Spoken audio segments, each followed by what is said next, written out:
On the left there were two formations, one of which was formed earlier in the season, one later. When I got up to the later one and stood there, I had some kind of insight that I'd been participating in making it, but certainly not now in this life. So I said, I got very angry. I almost lost my temper and shouted at the beings and said, "You keep telling me that I've taken part in making these things, but you never tell me when." 2183.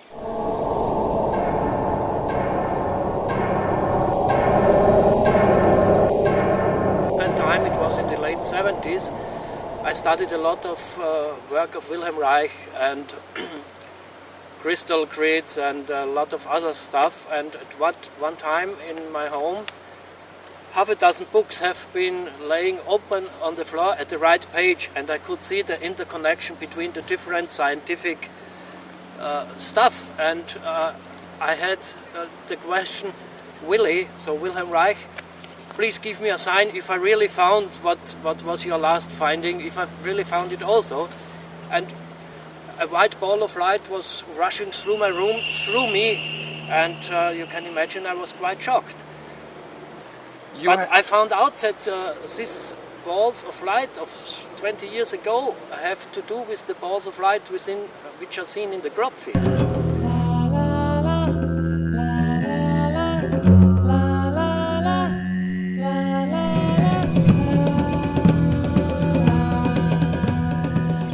It looked like nothing on Earth, and I said to the pilot, what a mess in the field, but I think we better fly around it just to record it. So we flew around it, and I couldn't make head or tail of it. I thought, well, this makes absolutely no sense whatsoever. The actual shape of the face was made up of standing clumps of wheat, but different sized standing clumps. Now, it was almost as though we'd been seeing things in the negative before. Here we were suddenly seeing something in the positive. And it was really quite extraordinary. It seemed as though each of these little bundles, the standing crop, the crop around it had been swirled quite individually. But this one is a face, and it can be nothing else but a face. What we found when the plants were cut at about an inch above, when the combine harvester taken the surface off and left the bones of the design, we had the construction order. A gentleman wrote in a local newspaper that he'd flown over the field before anything was in it, apart from one outline of a square, which is where the face was, and all that was in there was just a laid down square. So with the evidence that we found on the ground, I came to the conclusion personally that a grid was laid out prior to that. And it was. And also that the local people said that 3 people camped in the trees at the bottom of the field for 3 days. So this is what we found out. So I'm in the opinion that it was a very clever operation. There was another crop circle in the field which did look as though it was some sort of communication, some sort of message. It looked as though it was in hieroglyphs. I looked at it and immediately thought, it looks like the Arecibo transmission of 1974. In 1974, the SETI organization, which had another name at that time, and Carl Sagan and his friends had the idea to send a message into space. It's our decimal systems, this is our genetic structures, these are the main chemicals the physical body consists. This is the number of our nucleotides, and we have a genetic structure called double helix. Then it says the number of our population at that time, a depiction of a human, the size of the human, approximately 176 centimeters, a depiction of our solar system. So in fact this is Sun, Mercury, Venus, Earth is enhanced because we are living there, and so on. And at the bottom it shows the transmission system which we used, or they used at that time, for sending it, and the size of the transmission system.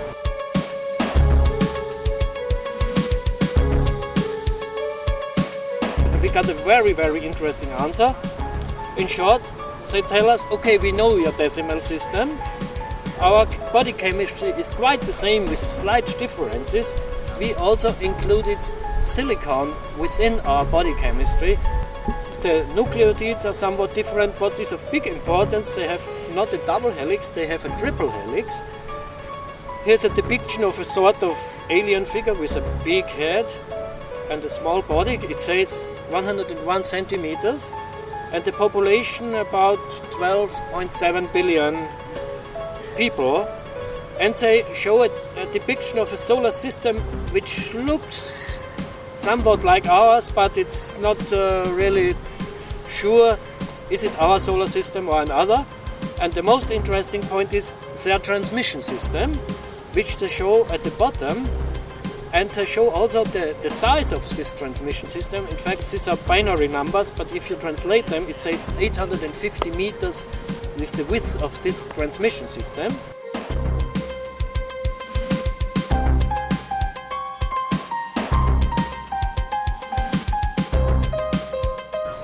The very interesting point is, this is an abstraction of the crop circle we got 1 year before in Chilbolton again, and we got it in 85 meter size. So they scaled it down 1 to 10, and 1 year before the answer they told us about their transmission system, which we could only decode 1 year later.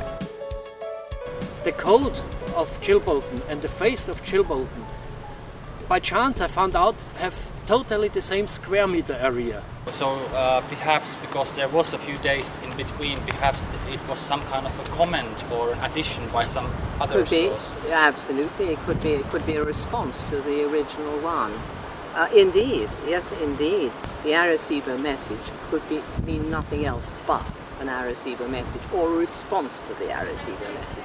Again, it couldn't be likened to anything else. And in this crop circle, this code that describes space people, there's a different kind of DNA, it says, in the code for the space beings and us. It's very close to ours, but it's different. And it has an extra part in it, which is called silicon, which is what you make crystals out of, like in our watches and computers. If this is true, then these beings would be much more complicated than us, could do many more things, especially mentally. So I thought, is there some way to check if this is true? I think they found a way to modify their genetic system and to solve the trouble with the so-called high-tech technology which we have, and they have not to carry a laptop or anything, and they only have to use their silicon computer inside their genes. Then I found a professor, Corrado Malanga, from one of the universities in Italy, who's a chemistry professor in biological chemistry, organic chemistry. And he was very interested by this formation, and with some of his top people, they had some very complicated computers. They put the computers together with all the information from that crop circle about the chemistry and the DNA and how it's put together and all that. And they ran these 3 computers that were together, and it took the computers 3 days. And at the end of the 3 days, they came out with a model of how that DNA could, in practice, be. And that DNA, it turns out, actually could work. Not having the knowledge, how can they make the crop circle with that content? The crop circle itself can be pushed down, the crop can be pushed down, there's no problem. But the thing that it says was not known beforehand. The formation that I saw done at Cheryl, the group gained 45 minutes of time. They actually checked their watches. It was 2:45. The hands are just opposite each other. There was a time check. Everyone had their watches up. I didn't check my watch. But the next time they checked it, it was 45 minutes earlier.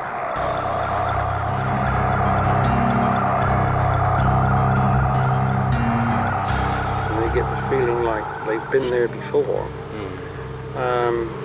Like what they call that word, deja vu, isn't it? Yeah. That they've been there before. And I asked for a time check, and I'm getting like 3 o'clock, 5 to 3, okay, cool. And then I look up, and the redness across the horizon is gone, and there are clouds overhead. And I go, whoa, hang on, that was just red, and there's clouds overhead. It's just changed, it's just like immediately, bang, everything's just changed. You know, in the morning we finish, and our clocks are still synchronized to everybody else's. Yes, that's what I meant. But we got an extra hour to complete the circle. Wow. And the problem with time traveling is that it creates some paradoxes. The typical classical paradox is that consider a time traveler travels into the past, and then for some reason or another decides to murder his parents or one of his parents. Which would lead into a situation where this time traveler couldn't be born at all, so he wouldn't be able to invent the time machine, and he wouldn't go into the past, so he wouldn't kill his parents, so he wouldn't be able to create the time traveling device after all. So it creates an infinite loop of choices, which doesn't make any sense, at least in our conventional way of thinking. To me, time doesn't exist, you see. I see it as the past, the present and the future. I find that quite often I go into the past. I go into the past quite naturally, and the whole surrounding to me seems perfectly normal and natural. It's only when I later described it to somebody, they said, well, that doesn't exist. That only existed 100 years ago. That driveway was there 100 years ago, or that house was there 100 years ago. People have just, when they have seen UFOs, after that they have realized that they have lost 1 or 2 hours, and in hypnosis it has been possible to get those hours back, so that people have remembered what has happened. Some people have been abducted just not only for 20 minutes, but just for 1 second, and they have felt many interesting adventures, but when they have came back in our life, it has been just 1 second. These paradoxes can be solved with different kind of solutions. One is that instead of just having one space-time continuum, we can have several parallel realities with their unique futures and pasts. And they get the feeling like they've been there before. What do they call that word? Déjà vu, isn't it? Yeah. That they've been there before, but they don't remember anything about it. But they seem somewhere in their consciousness that they've seen this particular thing similar to what I did in '85.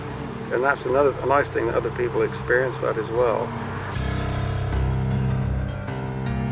And I was inspecting it and meditating, and then I decided to take pictures of the swirls, which were all different. I liked the pattern of the swirls, but I ran out of film and I had to go back to the car.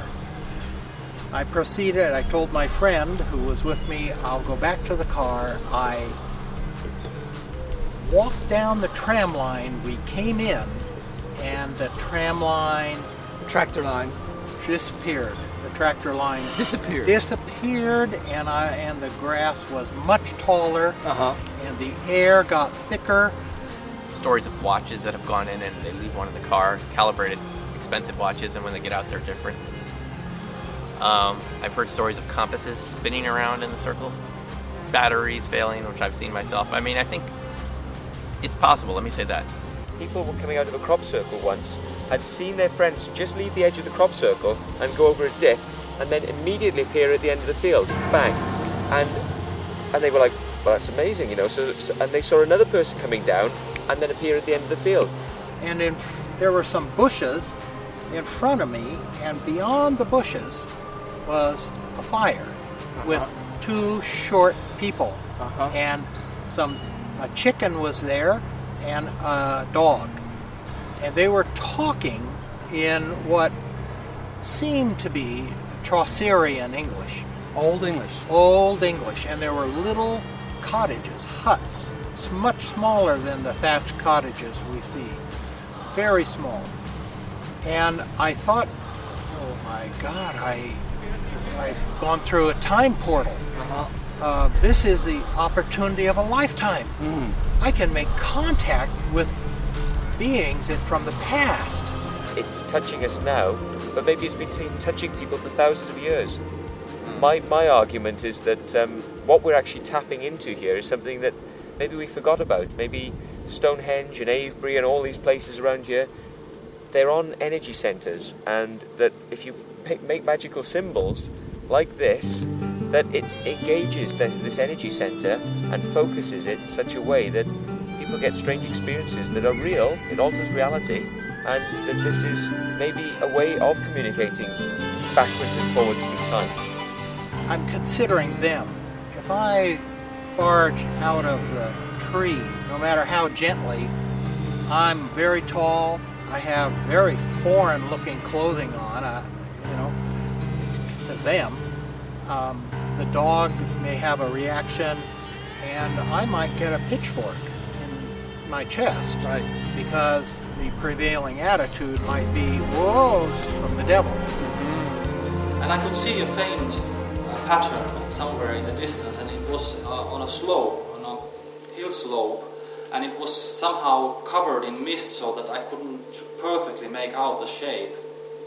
But as I was watching it, there was a voice or a message inside my head that said to me that take a good look at this shape and memorize it, because this crop circle may appear in England very soon. And I said to my friend, my God, I've just gone through this time portal. There's a doorway here. You got to come with me, because if I am abused by the denizens of the past, then you got to come and save me, because I want to go and make this contact. Yeah. I said, what's with you? You know? I said, look, I've been gone for an hour, and an hour really, and I'm completely tired. I'm sweating, and he said, Ron, you've only been gone 2 minutes. What's going on? There was a ring, and inside the ring there were something that I saw as droplets attached to the ring, pointing towards the center of the formation. And I assumed there were 6 of them, but when I counted them one by one, to my surprise there were 7. And I recounted twice, and each time I got the number 7. And then inside the droplets in the center of the shape, there was something that looked like as it wasn't formed yet. And then I saw there was a new crop circle in Herne, in South England, near an airport. And this shape, I didn't recognize it at first, but when I started counting the elements, there were these semicircles attached into this ring. And I thought initially that it was 6-folded geometry. And I started counting, and to my surprise there were 7. And then I instantly remembered the green. And when I looked at this formation again, I became quite certain that this was the crop circle that was kind of announced to me in the dream. And it had appeared on the 19th of May, so it was just 3 days after I had the dream. Considering the similarities and comparing this crop circle in my dream to any other crop circle that had appeared on any other year before 2001, this one was certainly the most similar to the one that I dreamt of.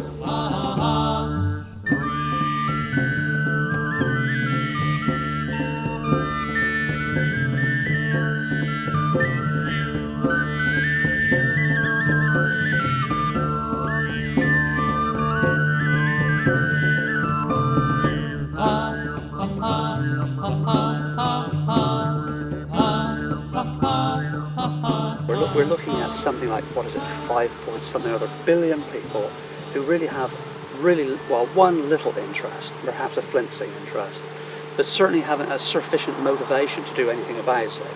In other words, it's something that just is on the landscape of their day. What separates that group, which is the majority, to those that put themselves out and are dedicated, are fired up to do what we are doing? The question is, what makes that difference? Why is it that a switch is thrown in these individuals compared to the others?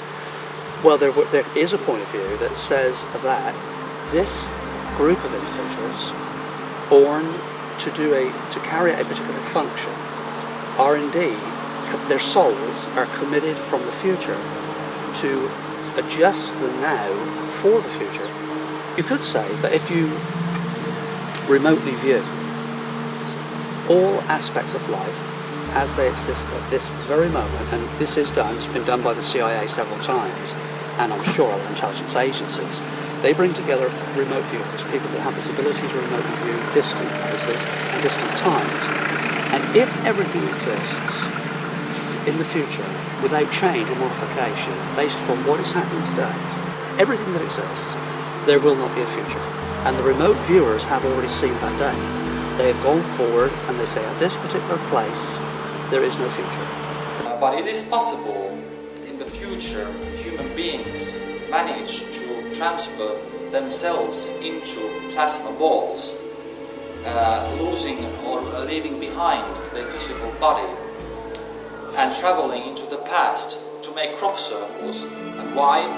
Perhaps to cause some changes in our consciousness in a very subtle way that doesn't force us to change our views or force us to take certain actions, but very gently through these hypnotic geometric shapes invite us to change our way of thinking, and which might be essential to turn our history and to even save our planet from destruction.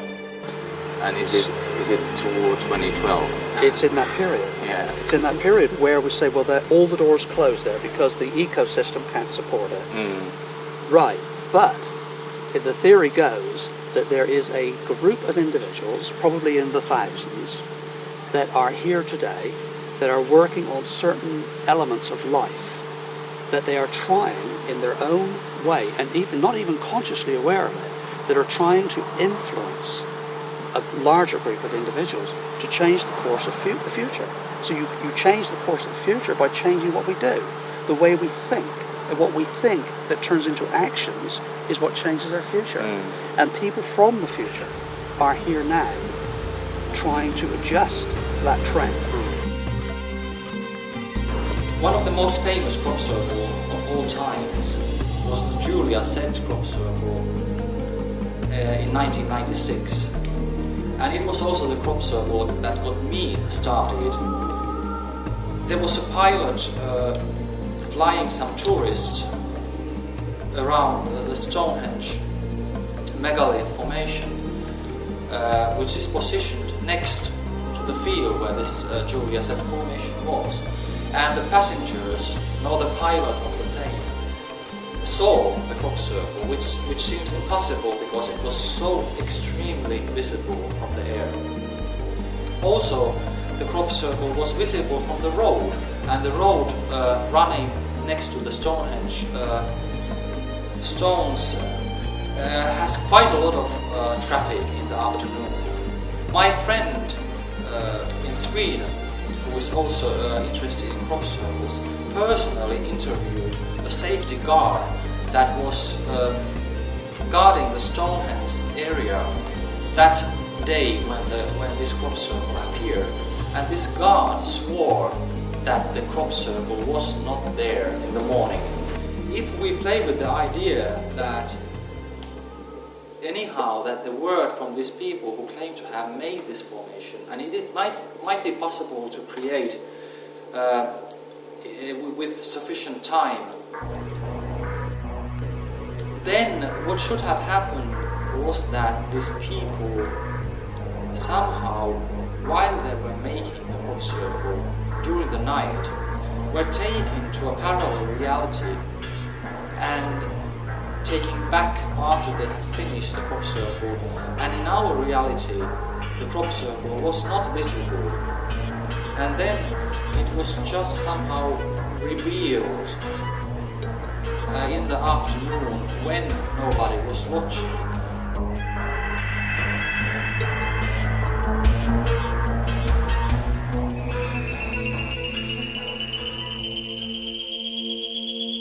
The well-known Finnish UFO researcher Tapani Koivula, who was presenting this very big book that was about this tall and this wide, and the book cover was there was an image that was made of horizontal lines, and he said that this book contained a message that comes from outer space.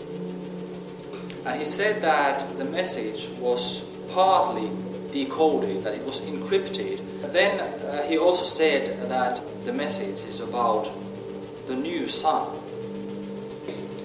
And in his place came a woman, an unknown woman to me, and she said then that what she's about to tell comes from the Mayans, or at least is related to the Mayan Indians. And then she disappeared, and in her place appeared this huge snake a serpent that had black and yellow stripes.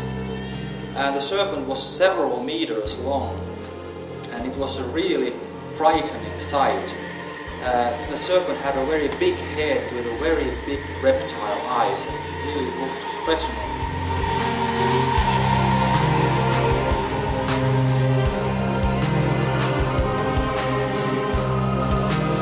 Appeared not too far away from the original one, probably about 5 or 6 miles away. Also in the vicinity of a radio transmitter, which was just off the edge of the field. Again, when I flew over it, again you couldn't see a face in it. I couldn't immediately see that it'd been smashed down with planks, whatever. It did have a different feel to it. I thought the lay was very impressive. I thought the design was extraordinary. He or it, whatever, coiled around me as a spiral or like a kind of a screw, and went through me. And when the snake did this, I felt this tremendous feeling of being energized. It was the next day that I received an email message that told me about the crabwood formation and suggested that I take a look at it. The main shape, the face part, was made of horizontal lines like the cover of the book, and the proportions of the crop circle were the same as the proportions of the book. The first thing that intrigued me was this particular disc, which looks like it has some sort of code within it. And when I zoomed it up on the computer, you actually find that from the centre it does actually spiral out. So instead of being consecutive rings of dots, it's actually one long string, as it were, coming out with like little beads on it as it spirals round. And when you consider it was a wheat field, which is yellowish in colour, and the shape comes out as the contrast between the yellow crop and the darker crop that is standing up.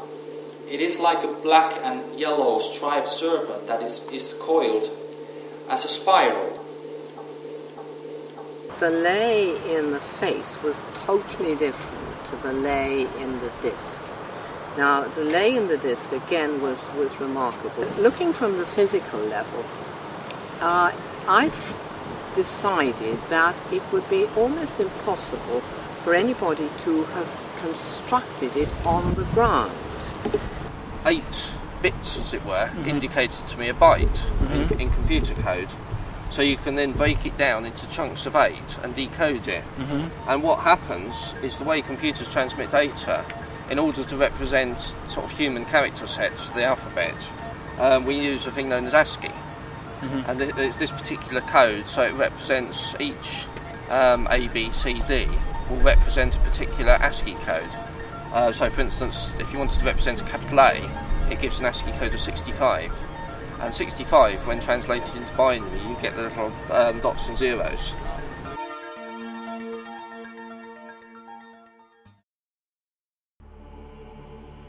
Beware the bearers of false gifts and their broken promises. Much pain, but still time. Believe there is good out there. We oppose deception. Conduit closing. In Mayan astrology, like in the Western astrology that is known widely in the Western culture, each day has a specific energy depending on the sign of the day. And the sign for that date, when I had this dream, that was on the 19th of August, was night. The sign was night. And in this description that I had, it said, it described this sign that night is a dreamer that brings a new sun to light the way in your life's path, or something very much like that. A dreamer that brings a new sun. So I had a dream about a message which was about a new sun, and it completely matched this astrological sign for that date when I had the dream.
expensive GPS systems don't go down to an accuracy of feet or inches, and it was so precise.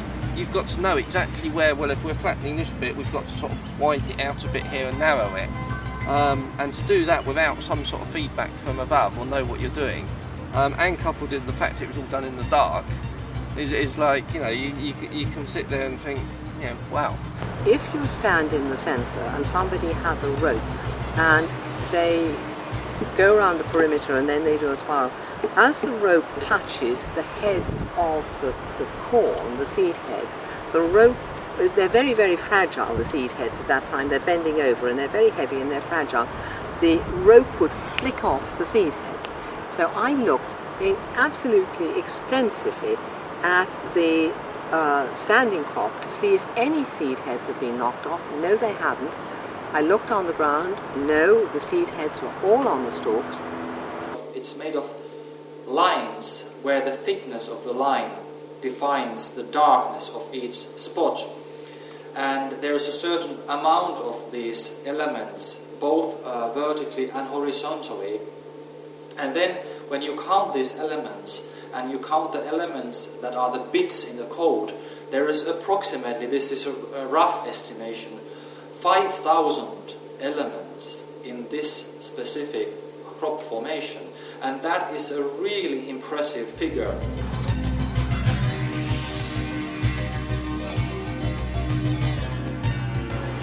As you know, those formations appeared ahead of the new movie Signs from a Disney movie with Mel Gibson. At that time, I was supplying, as Ghostbusters, information to Disney for that movie. And that their suggestion was that they should mobilise teams, one from England and a number of other parts of the world too, to install certain types of patterns that related to ET, that the public would see and would be fired up with, that the media would really latch onto. And they were going to use this as a platform for the movie Signs. We were told, several researchers were told, that last year 2 faces would appear using similar construction methods to the people that used to make the faces at Gibraltar Crabwood. And we went to where we knew one was going to be, and indeed it was there. And in another part of the country, 2 faces, identical in one film. But those 4 faces have not been promoted. And one element is not very big in this formation, so actually 1 minute is quite a lot of time for making this element. And when we calculate it from here, we get 10 elements in a minute. If there are 10 people, 1 element for each person. And that would give us 60 times 10 elements in an hour. And that is 600 elements in an hour. And if we have 10 hours, we would have 6,000 elements. And if it had about 5,000, so it could be done in following this logic. Farm Lake, when he went into it the morning, he was in very early, the morning of the 14th. There was only that little top bit completed and the disc wasn't there. When I interviewed him, he hadn't been back into the field since the first time he'd been there. So I said to him, with the farmer's permission, I said, listen, would you be kind enough to repeat exactly what you did the first morning you saw it? So he did. He walked along the top here, and he said, oh my goodness. He said the rest of the grid wasn't there. I would think it is possible, using advanced preparations and good equipment, to make this kind of formation over 2 nights at least. The research hasn't verified that it comes from the space, but this is a bit of information that was in the dream, and the other pieces seem to be correct. Yeah, you either come to the conclusion that it's either a very elaborate hoax and it's incredibly well done, and if it's not a hoax, then it's quite a profound message and something I think we need to take note of. I think we should look at them as messages that have a purpose, even if they were made by people. So we should look at the crop circle as it is and the mechanism as it is. And sometimes it might turn out that the crop circle is much more meaningful than the mechanism would lead us to believe. And assuming that any UFO technology would be sufficiently more intelligent than ours, or more accurate, or more technologically advanced, then you could probably get the precision. It's not necessarily so that if a crop circle is made with a mechanism that is possible for people, that it is not possible for others to do.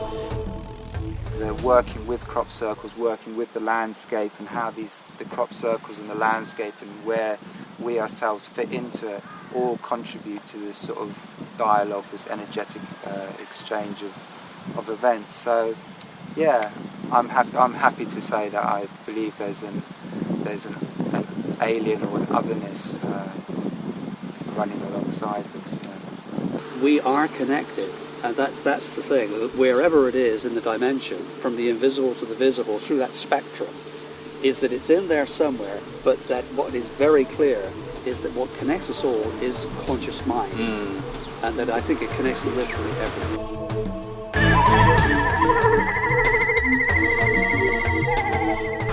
I don't believe we are alone in this enormous universe. There are many other universes, many other solar systems. I also believe that there are parallel worlds, other dimensions, and I'm very happy with all that sort of belief. And we have 400 witnesses. We have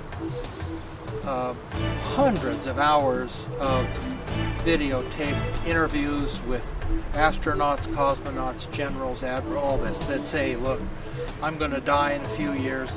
Even though I was threatened, I got to tell my story. And they tell the story. There are too many vested interests. It's not a simple thing. It's a big, big power thing going on. And it isn't our agenda. We try to push the timetable, say humanity should know. But it isn't our agenda. It's theirs.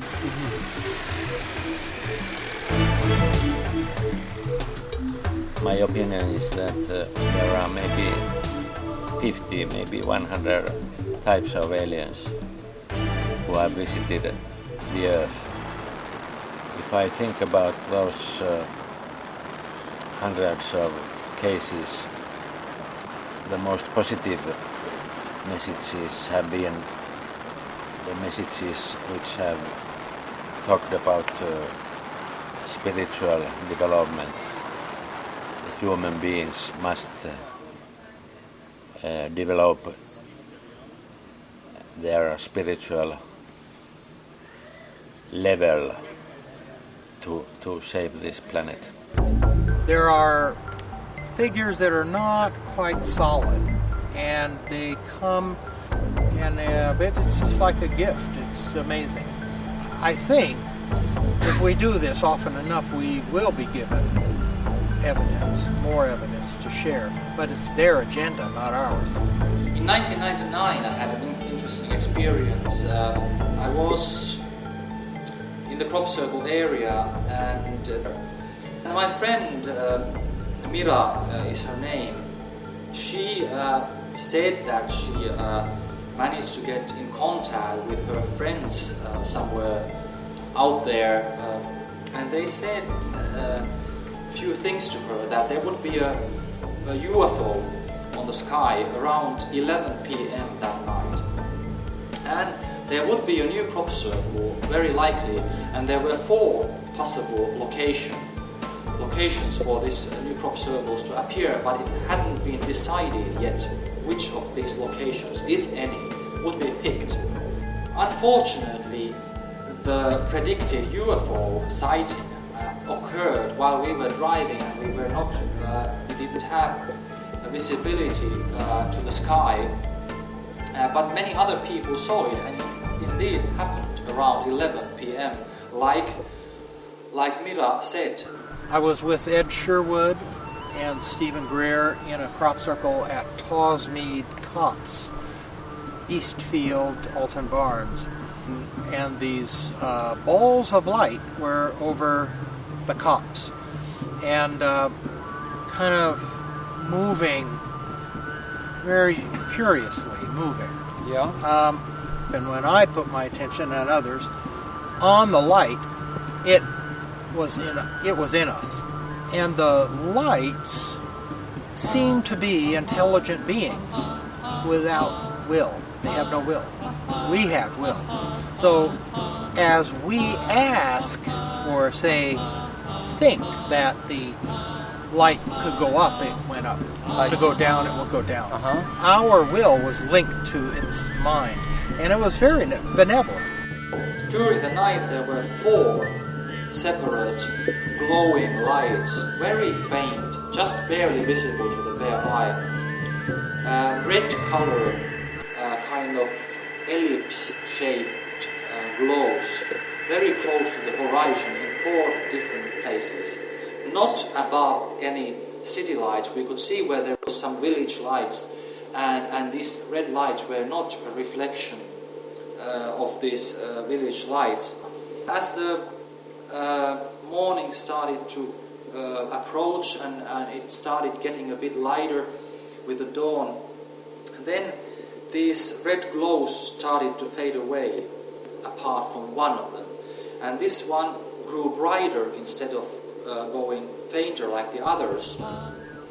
And again, it was not in the direction of the sunrise, but indeed the next morning a new crop circle was discovered very close to Woodborough Hill, and that was in East Kennet, and that was the only crop circle that was discovered that day in England. This crop circle was a rectangular fractal shape.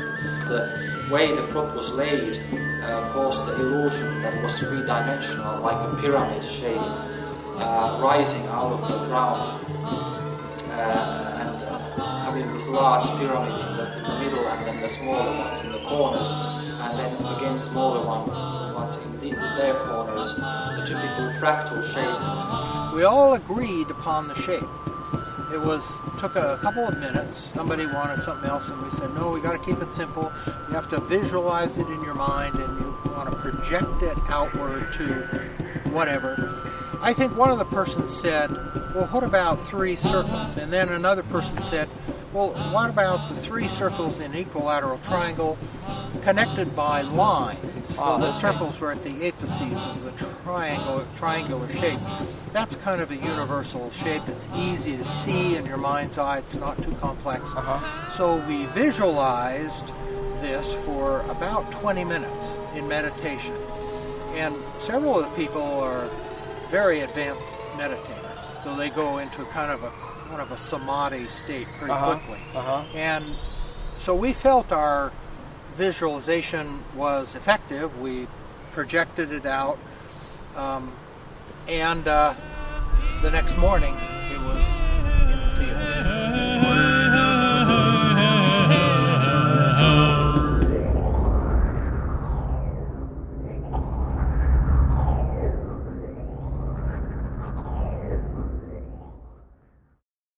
It has a sort of hidden watermark, which I call it. It's a perfect three-dimensional fractal hexagram. First I found out if I put 2 faces close to each other, it also fits to the structures before, and several more things. It tells the core riddle of our physical universe, because what Kepler called stellar octangula, he found also a lot of things, and I call the 3D fractal hexagram is in fact the main structure of this energetic grid behind the physical universe, from microcosmic to the most immense macrocosmic structures. And the crop circles are using these geometric structures also on the physical level. They show us, in fact, these hidden structures. For me, the most amazing thing was if you go to the center of this rectangle and connect it with the center of the disk, you get a line. if you mirror this line, you get the exact slope angle of the Great Pyramid. This was for me the most fascinating thing. By studying these Egyptian-looking crop circles, we found a lot of main functions of the pyramid. It sounds barely believable, but we have so much proof from different sides which support each other that it's a fact. This wisdom is coming from the peak of this culture, about which Egyptology nearly knows nothing. And with the knowledge, which is partly hidden within the crop circles and has to do with the research I have done 25 years ago, it has to do with sunspots and different other things. With this knowledge, it is possible to switch on the energetic grid, which in fact is the important thing behind the physical pyramid.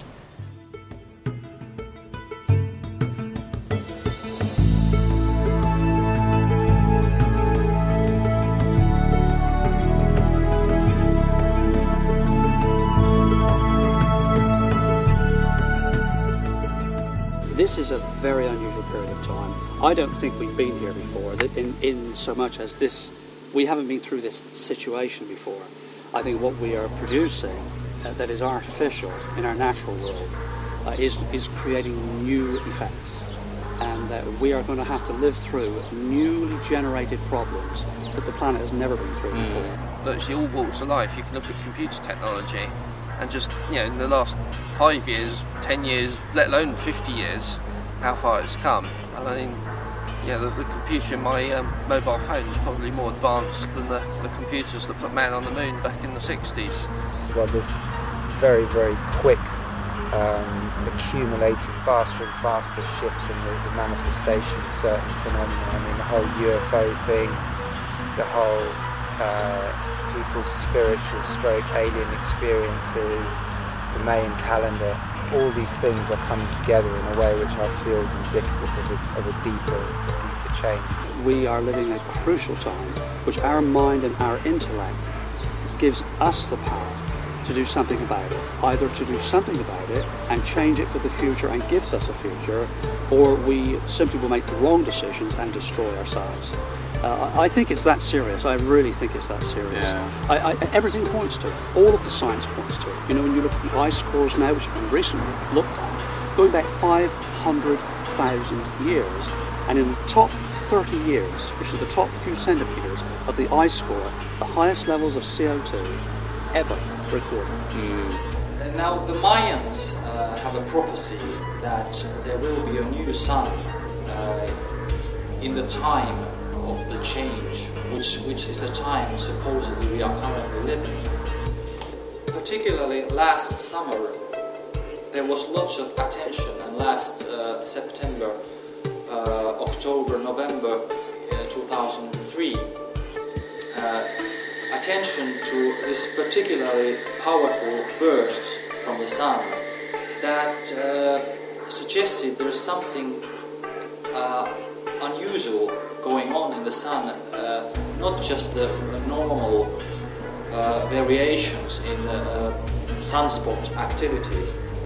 Some scientists now discuss the possibility that the greenhouse effect, the change of the temperature on Earth that is rising, might not be caused by the greenhouse effect after all, but actually because of the changes in the sun, that the radiation of the sun is really intensifying so that it is rising the temperature and also exposing us with the higher levels of ultraviolet light and maybe some other forms of radiation.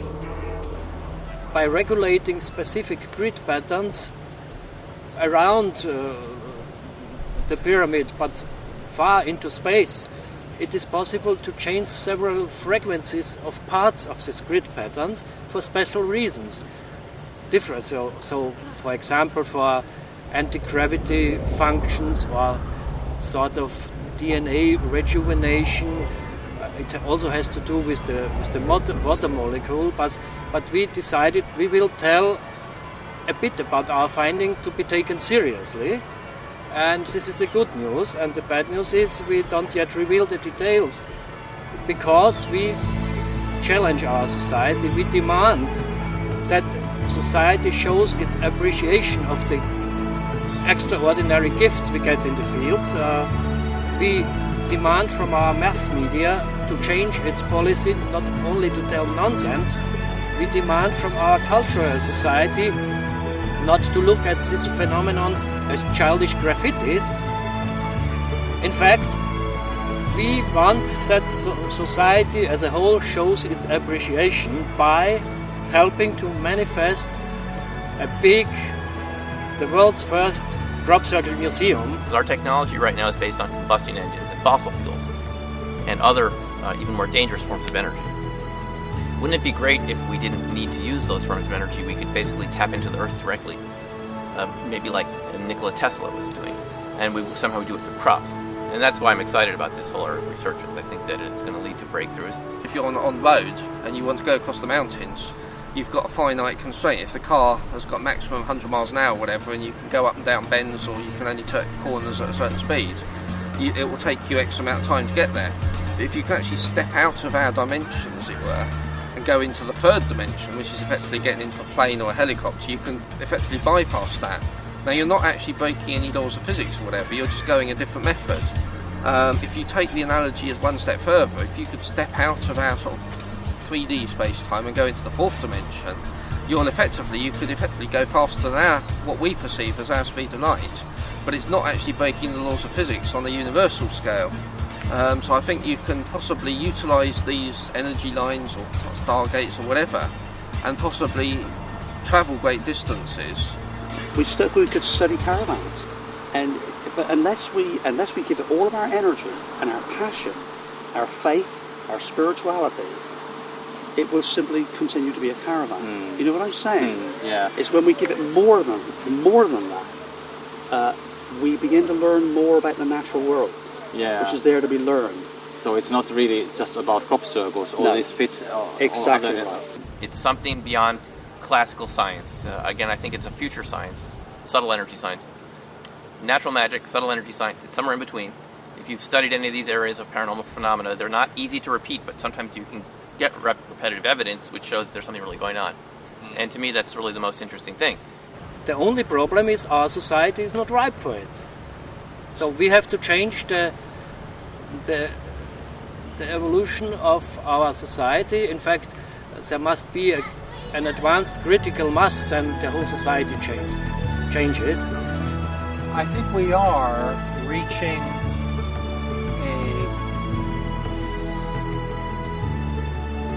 a 100th monkey kind of point. A point where everybody's going to say, well, hey, it's not just science fiction. Besides, I saw some stuff, and my granddad told me about some stuff, and my grandmother could heal me by talking, and they'll begin to put it all together and realize they're living in a magical world. It's not just mechanical.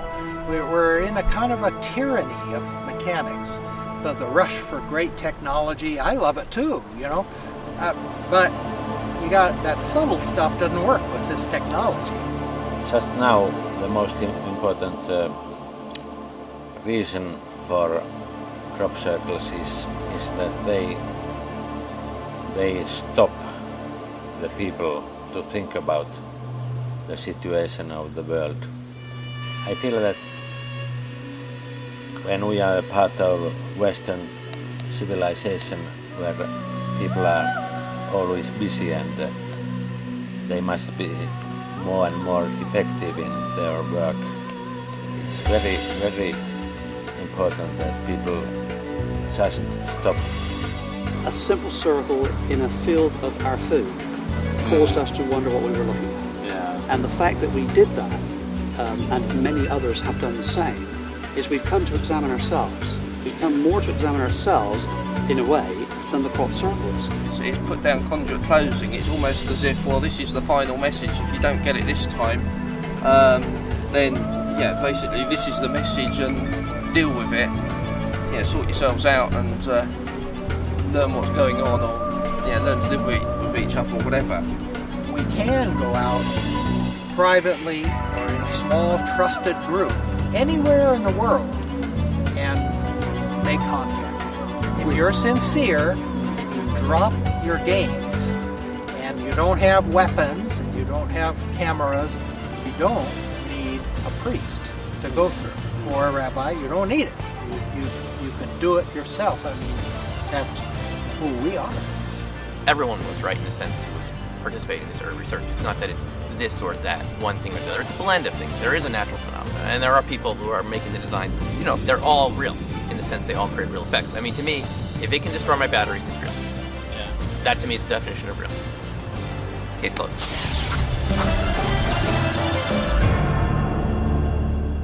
It remains a mystery. Yeah. Yes, and I'm delighted. I'm delighted that it remains a mystery. Yeah, maybe that's a good point to finish. Because think how boring life would be if we had the answer to everything. We'd get lazy. After all, I'm finished. Thank you. Thank you.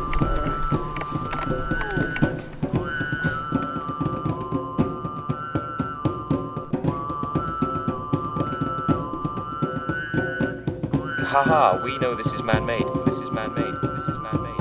Ha ha, ha ha, ha ha, ha ha, ha ha, ha ha, ha ha, ha ha, ha ha,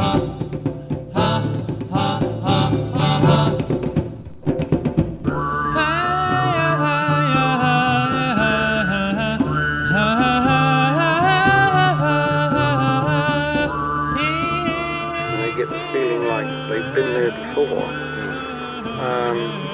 What do they call that word? Deja vu, isn't it? I just don't know him. Anything he says from here on, sorry, let me know These stories don't provide us scientific evidence